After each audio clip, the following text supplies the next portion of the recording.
Well, thank you very much for that great introduction. And let me just take this opportunity to welcome you officially, from me personally, to Canada and to Montebello. I'm very pleased there's actually windows in this room, and so we can admire the snow rooftops.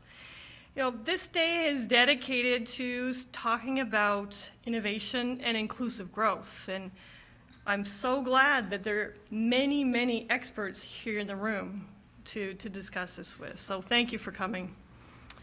We know that technological advances are key to improving an economy's potential to grow, and people shouldn't lose sight of that. They've raised living standards in the G7 economies and across the globe, and they've helped lift over 1 billion people out of extreme poverty since World War II. And so the current wave of innovation, which is all about digitalization and automation, promises to raise trend growth even more. However, as we're discussing today, technological advances can leave people behind. And it's probably only in the last decade or so that mainstream macroeconomists have sharpened their focus on how income distribution can affect long-term growth and macro dynamics. And there's compelling evidence that innovation has been an important reason behind rising income inequality in advanced economies in recent decades. And research also finds, and we talked about this morning, that rising inequality can result in weaker and less stable macroeconomic outcomes.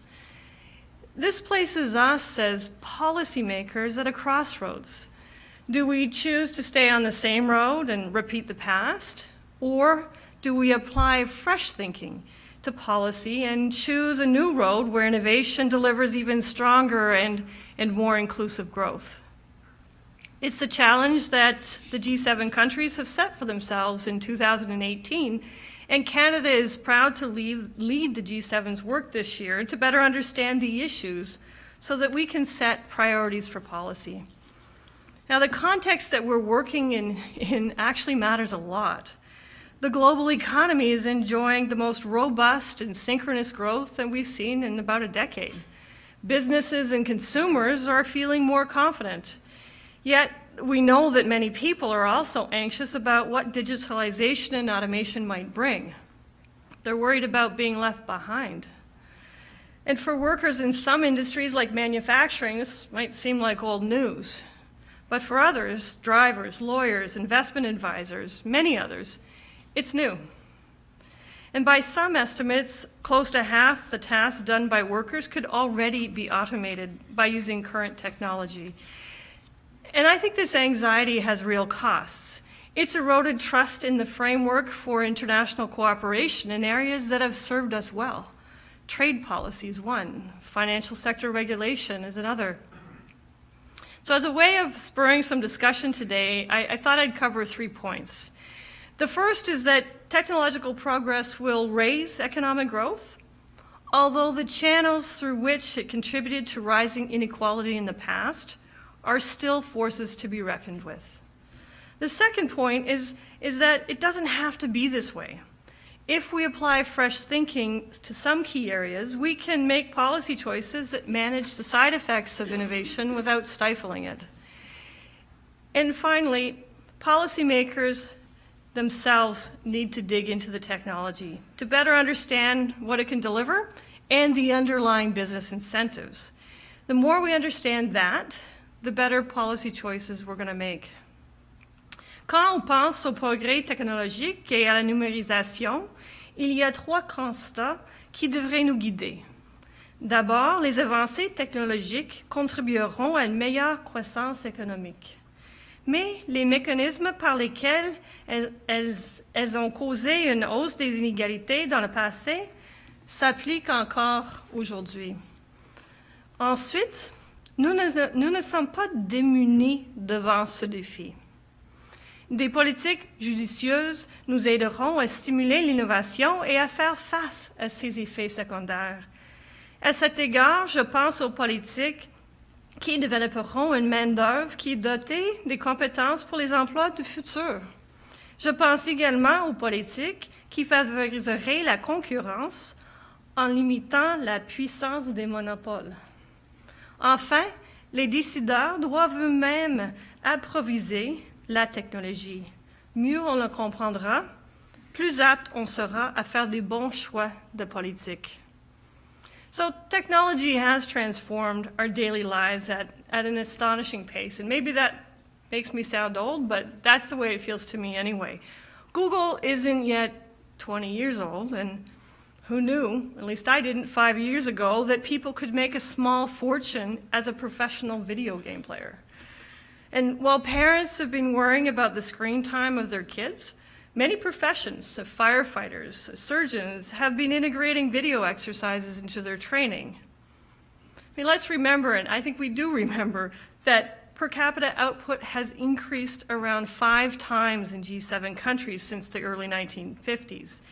And it's just not all about money. Innovation and advances in medicine have contributed to an increase in average life expectancy over the same period from 67 years to 81 years.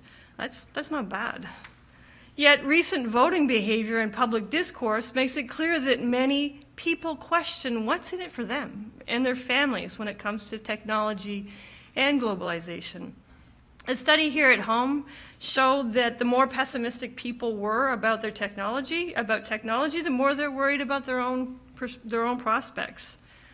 And many of us would agree, perhaps all of us in this room, that the data point to a concerning trend. The share of income going to labor has been declining in many economies, including the G7.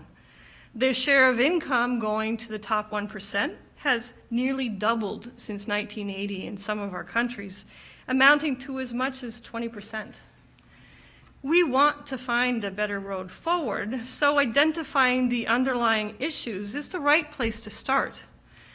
What exactly is it about innovation and globalization that opens the door to these outcomes? Well, there's a lot of good research out there, including by many people in this room, pointing to several, maybe many possible explanations or forces at play. I think 3 stand out. And the first is that technology has benefited skilled workers more than other workers because it's made them more productive. People in more routine jobs have tended to be replaced entirely. And digitalization will likely reinforce this dynamic. Machine learning technologies means that tasks requiring routine cognitive skills can now be automated too. And we heard today about reading medical scans or preparing legal and investment advice. But that said, I don't share the dystopian view of a world without workers. People will still have an absolute advantage in tasks that require common sense and a human touch. And they'll also find employment in areas where they have a comparative advantage. I mean, I was reading a recent article in the Harvard Business Review that I thought was interesting because it posed exactly the right question. It's not so much whether there'll be jobs for people, but rather how well they'll pay and what will be the working conditions. The second force at play is that some types of technology lead to market concentration and the rise of what we've called superstar firms. Market concentration actually happens quite naturally in industries with prominent network effects and other scale economies. There's nothing new in that. Phone companies are traditional examples, and social media companies and online marketplaces are more modern examples. What's new is that the winner-takes-all effect is magnified in the digital economy, in part because user data have become another source of monopoly power. Data from a large network can create a formidable barrier to entry. And another barrier to entry can come from firms using their position as gatekeepers to crucial online services to impede their competitors. The final force at play that I'll talk about is technology, the fact that technology has helped to separate work into discrete tasks. And this isn't necessarily such a bad thing depending on your perspective. If you're a business, it's going to allow you more flexibility to respond to changing needs by using short-term or temporary jobs. Of course, if you're a worker in these types of jobs, well, you tend to have less bargaining power, than regular employees do, and you tend to earn lower income, get fewer benefits, and have less job security. In fact, it's a bit of a parenthesis, but maybe this is one reason of others why we've seen relatively weak wage growth in Canada and other G7 countries despite improving labor market conditions. We don't have to be hostage to these forces. Minister Morneau said this morning that it's Canada's priority as G7 host to find ways to embrace technological progress while handling the challenges of digitalization and automation. And here, what's important are two things. Well, adequate financial incentives to take innovations to market, to invest and take innovation to market, are critical to embracing technological progress.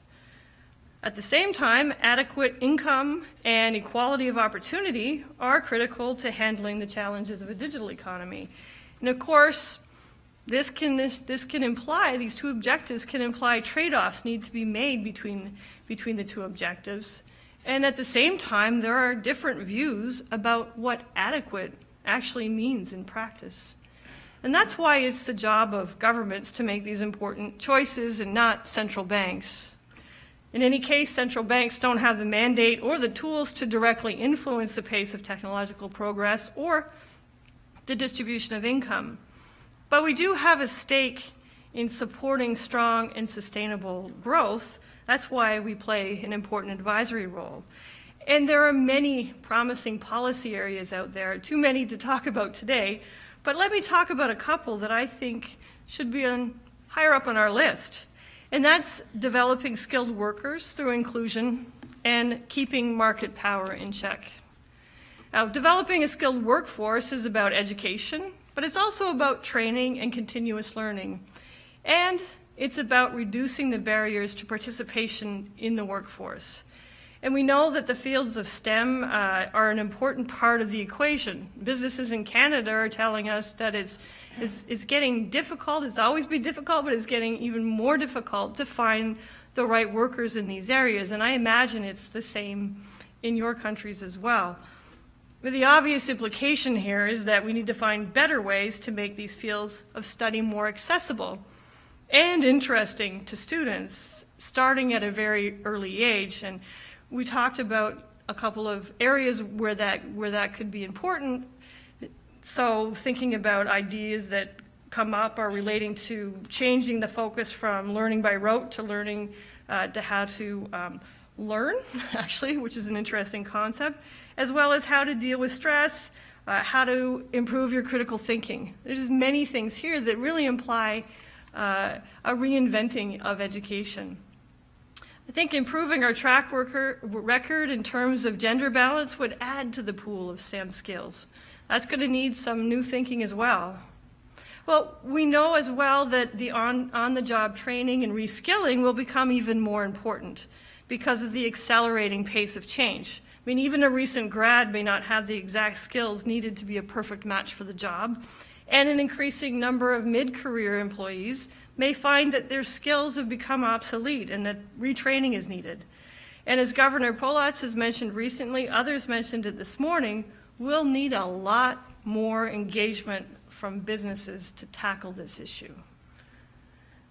While businesses are best placed to know their own people, they're also best placed to know their own business needs in real time. So it just makes sense. I think the question is, how can public policy and academic institutions encourage and complement any new efforts that businesses might make? And each of our countries has interesting approaches to build on. Germany's apprenticeship program is one of them. And an interesting question would be, what are the features that contributed to its success at giving students valuable vocational training while at the same time meeting business needs? Is there anything we can learn from that? There's a creative destruction lab in Canada that's lesser well known, but it's an example in the tech field where universities are working with students and businesses to bring the best ideas in science, machine learning, and AI to market. So there's a lot of possibility there to compare notes and see what could be done differently. Now, let's not forget that technology itself can be used to better match people with jobs. to attract people into the labor force, and to keep them there. That's particularly important given demographics. This is going to strengthen sustainable economic growth while supporting inclusiveness at the same time. Finding ways to include more women in the labor force and empowering them is a priority of the G7 this year. But another promising avenue is to explore how to adopt technologies that remove barriers for people with disabilities. I always like to look at the numbers and see, well, does this really matter in terms of numbers? Of course it matters to individuals. Well, right now, there's over 10% of the labor force in G7 countries that consist of people with disabilities. And so if you just do a simple calculation, you can see that if their employment rate were raised to the same level as the rest of the labor force, we could add up to 12 million workers. Chat and email functions on our phone have already improved workplace accessibility for the hearing impaired. Entrepreneurs in Canada and elsewhere are developing technology to help people who are visually impaired. And I could go on, there's so many examples. And so if governments are working to nurture innovation in tech startups, maybe they could emphasize technologies that enhance workplace and social inclusion. We're not going to get the full benefits of innovation if we leave market power unchecked. And here I'm going to focus on the tech industry because the discussion is about digitalization, but some of my points could apply elsewhere. The 5 biggest global technology companies have a market capitalization of about $3.5 trillion US dollars, and that's just under a fifth of the size of the US economy. That's pretty big. But it's also clear that the tech industry is making a valuable contribution to economic performance.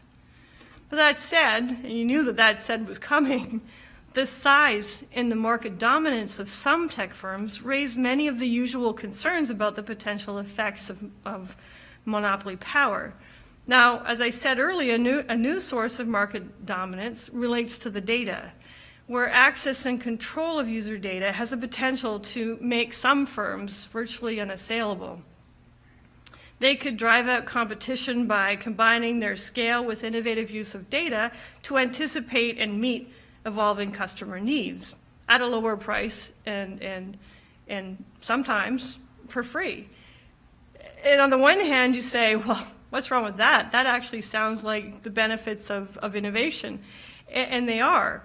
But this comes with a risk on the other side, with a couple of undesirable consequences. And one of them is that firms operating in less competitive environments tend to eventually innovate less.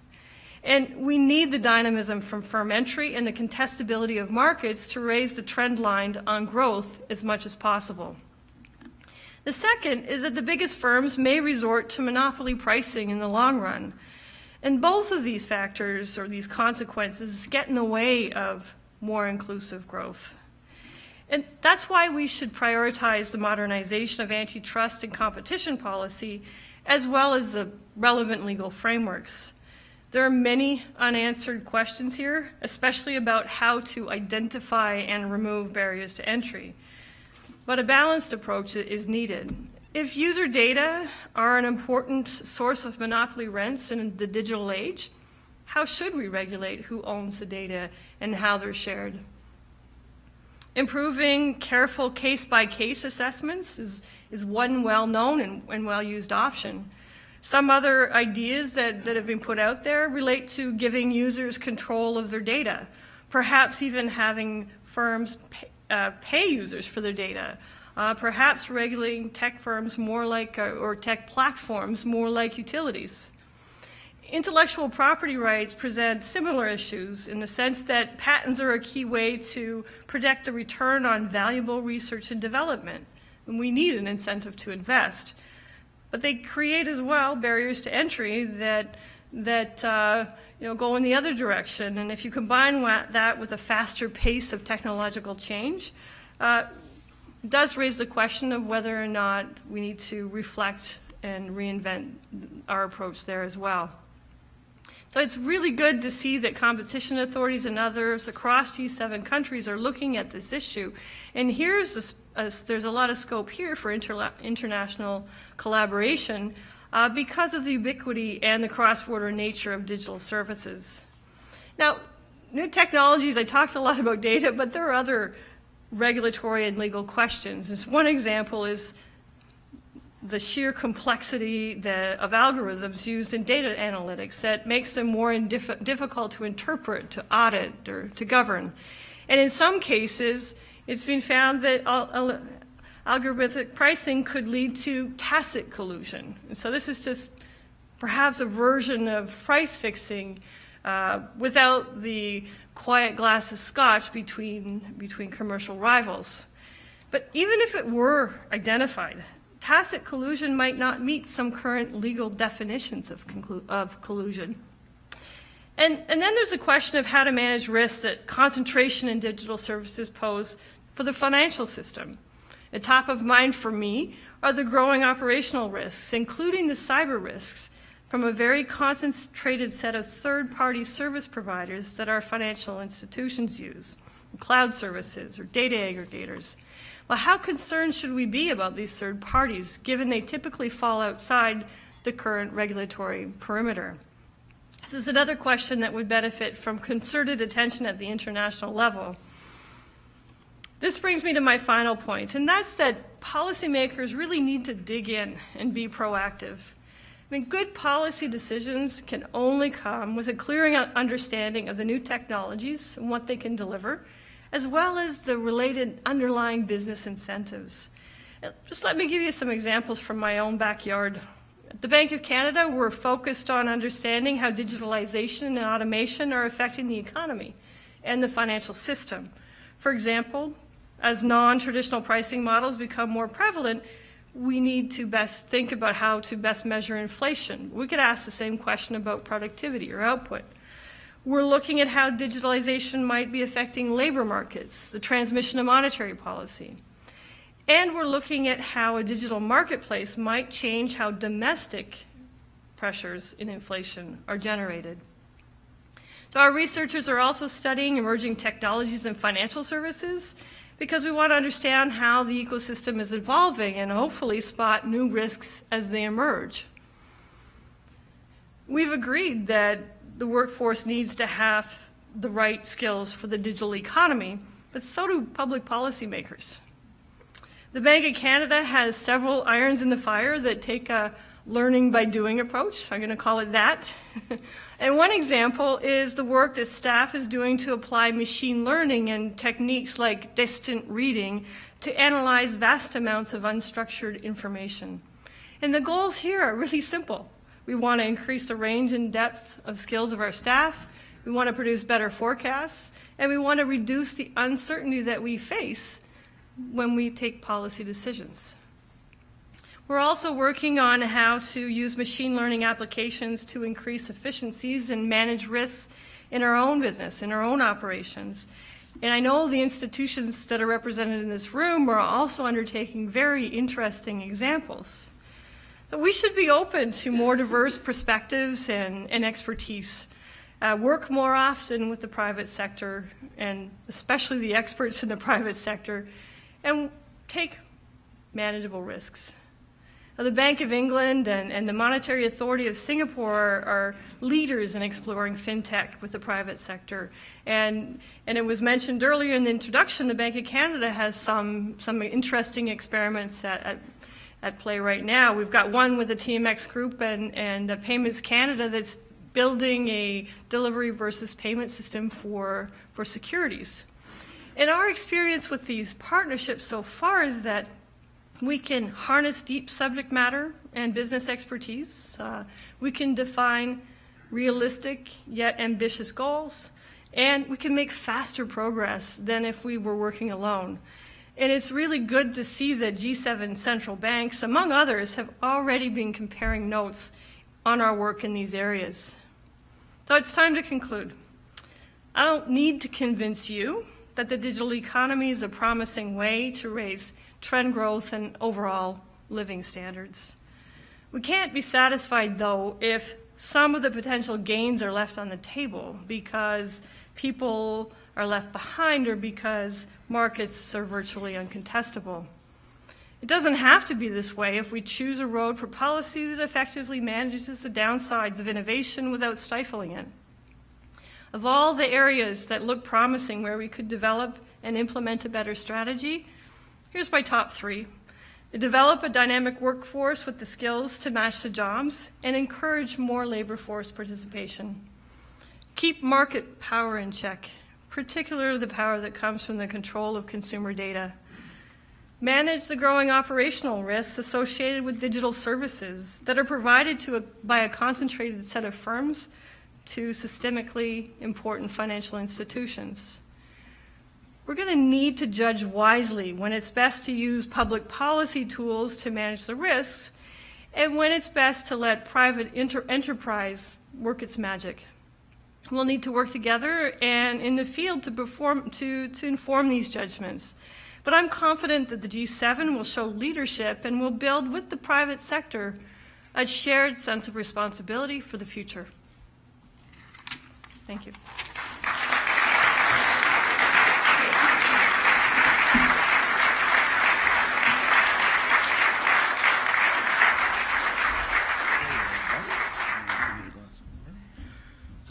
As you will recall, we did announce before lunch, this is not only webcast, but live and will be broadcast. We do have 10 minutes for questions, but that means you're on television too. I'm going to be pretty strict in the timetable because of the broadcast. I'd ask you to briefly identify yourself, since Carolyn's not been part of these discussions over the last several months. Together. And we'll take one at a time. Please stand up and go to a microphone because of the broadcast angle. And don't be shy. Well, I don't know. That introduction kind of I think it might have made people shy.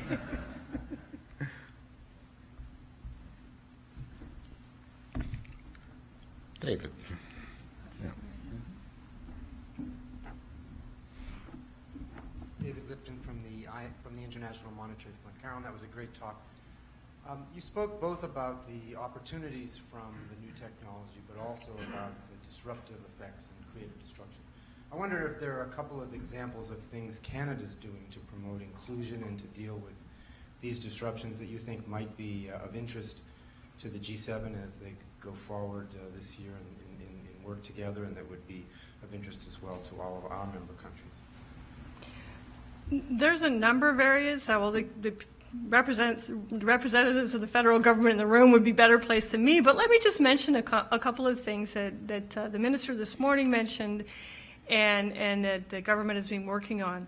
So one of the areas is just looking at the tax system and seeing whether or not it's got the kind of progressivity that the government decides is desirable, given where we see trends in the distribution of income. And so changes were made to the tax system to reduce taxes very early in the mandate, to reduce taxes for the middle class and make up that money at a higher level of the income distribution.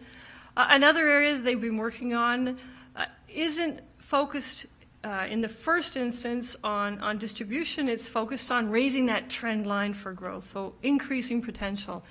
And by that I mean the investment that the federal government is making in infrastructure. And so we know that we can use counter-cyclical policies to deal with deficiencies in demand, but these issues that we're talking about are really issues related to the structural issues in the economy, boosting productivity and boosting that trend line. And so to the extent that those investments in infrastructure will encourage productive investment, that's a very good news for potential output in Canada, and certainly gives us a bigger pie to go around. And I think finally, in Canada, the academic community has been very interested in finding ways to partner with businesses and with governments to make sure that what their students are learning is actually current.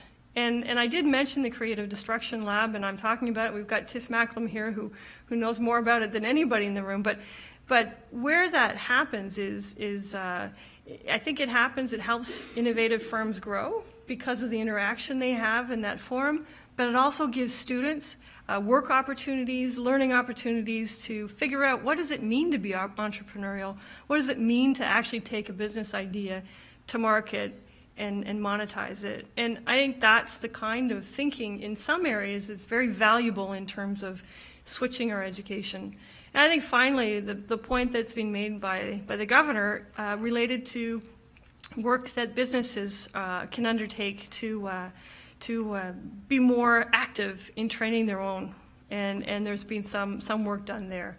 So those were the three I would highlight. There's probably many others, but we also certainly, I would say, we have the view that we have something to learn from other countries' experiences as well.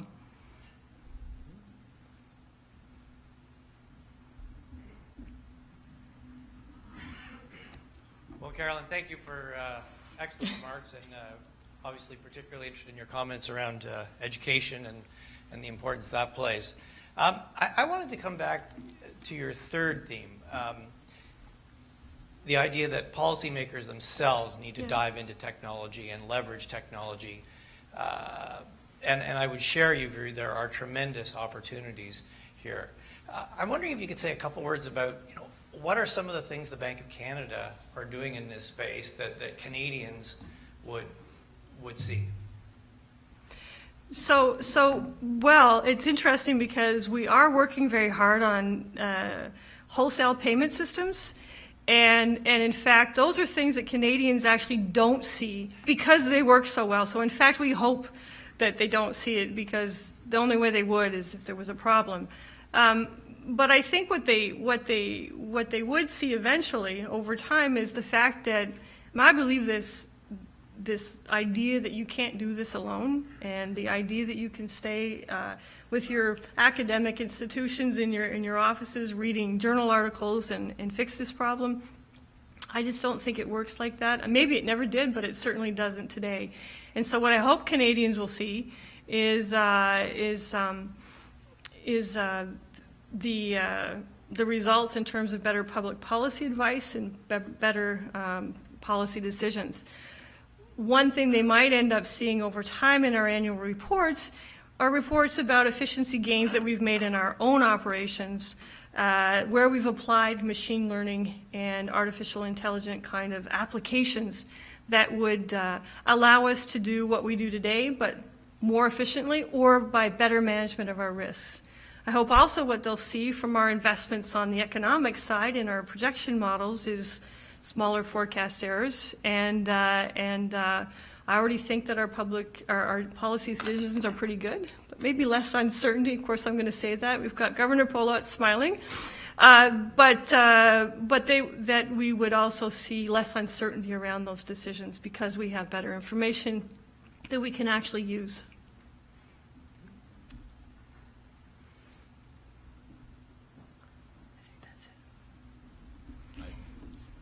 Thank you very much.